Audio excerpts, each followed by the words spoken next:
제가 처음에 배운 것은 아무 이유와 목적이 없이 그냥 좋아서 배운 겁니다. 가야금이요? 네. 예. 예를 들자면은 다른 사람들이 어떤 꽃을 장미면 장미를 굉장히 좋아한다 할 적에 이유가 없지 않습니까? 그냥 장미가 아름다우니까 좋아하죠. 그것처럼 네. 저는 가야금 소리가 아름답기 때문에 했고 좋아서 했는데 1974년에 이화여대에 국악과가 생기면서 네. 제가 가야금 전임 교수가 됐거든요. 네. 그것은 뭐를 의미하냐면은 제가 가야금을 직업으로 삼게 됐다는 걸 의미하죠. 네. 그래서 인생에 있어서 중요한 것이 직업인데 결국은 제 직업은 가야금 교수가 된 거고 네. 그 다음에 인생에 있어서 중요한 것이 결혼 아닙니까? 네. 저희 집사람도 국악원에 그 가야금을 배우러 왔었어요. 제자셨나요, 그러면? 제자는 아니고요. 네. 그 가야금 배우러 와서 국악원에서 만나가지고 예. 서로 사귀다가 결혼하게 됐고 또 저뿐만이 아니라 우리 민족에 있어서 중요한 것이 남북 문제 아닙니까? 통일 예. 문제. 근데 제가 1990년에 남한 사람으로서는 그 합법적으로 북한에 초청받아서 간 제가 첫 번째 사람입니다. 그러셨죠. 예. 그래서 1990년에 제가 평양에 가서 연주를 했는데 이게 결국은 그 남북의 장벽을 뚫어준 것도 가야금 소리다. 저는 네. 그렇게 생각을 합니다. 그렇군요. 그래서 제 인생에 있어서 중요한 일은 지나고 보니까 전부 가야금하고 연관을 가져요. 예. 그래서 제가 가야금 한 것은 이게 팔자속판이 아닌가. 팔자소관. 그렇게 생각합니다. 팔자 말씀을 하셨는데요. 네. 선생님이 대학에서 전공하신 것은 법학이셨죠?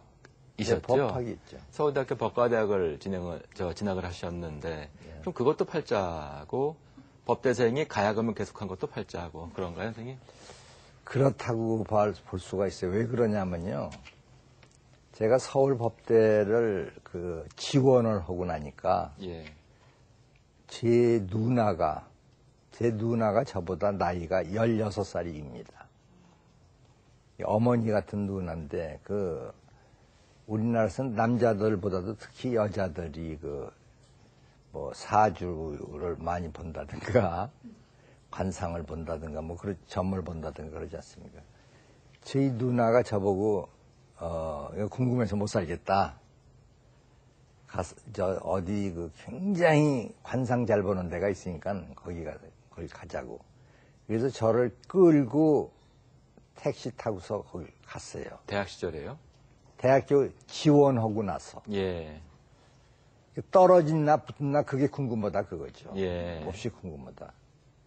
근데 그 당시 이제 서울에서 이름이 쩡쩡 울리는 관상쟁이였는데 거기 갔는데 그 관상쟁이가요. 저보고 뭐라고 그러냐면은 저 사람은 타고난 법관이래요. 네. 인생이 그러세요. 법관 하셨으면 아주 잘하셨을 것 같은데요.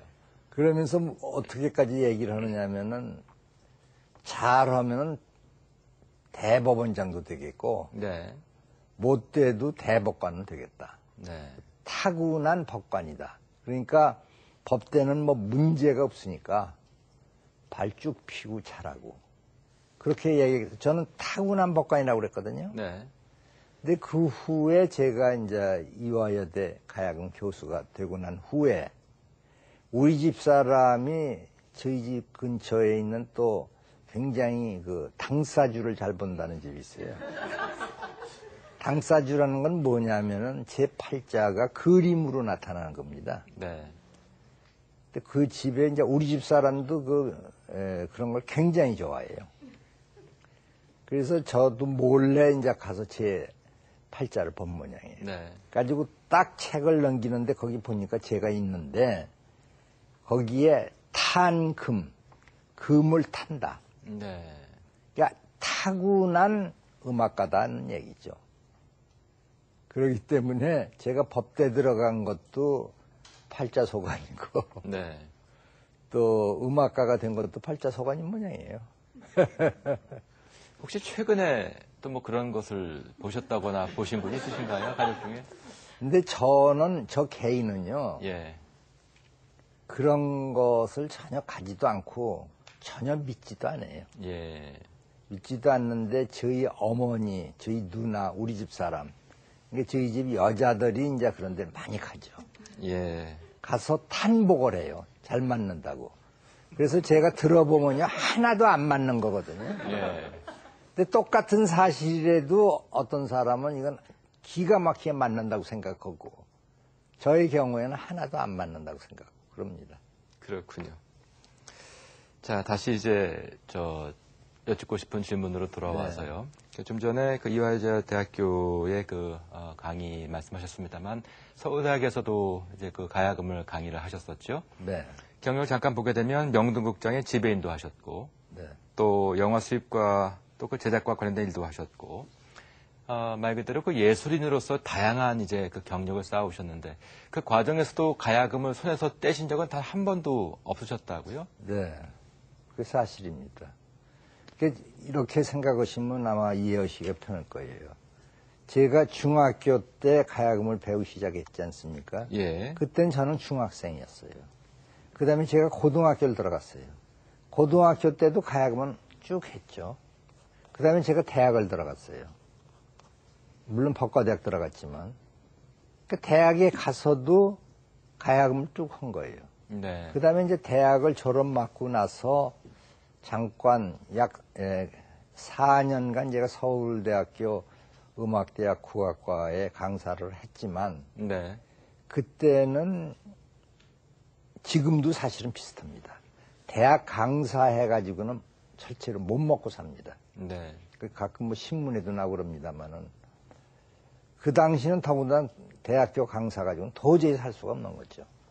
그래서 강사를 4년 한 후에 저도 먹고 살아야 되니까. 네. 명동극장의 지배인도 했고, 어떤 그 화학공장의 기획도 했고, 출판사도 하고, 방금 말씀하신 것처럼 영화사도 제가 했습니다. 네.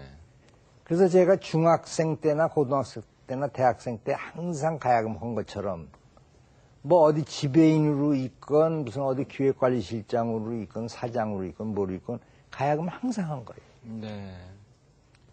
아무튼 그래서 졸업 이후에는 이제 그 가야금을 후학들한테 가르치는 이제 길로 들어서셨고 그 과정에서 글쎄요 후학들한테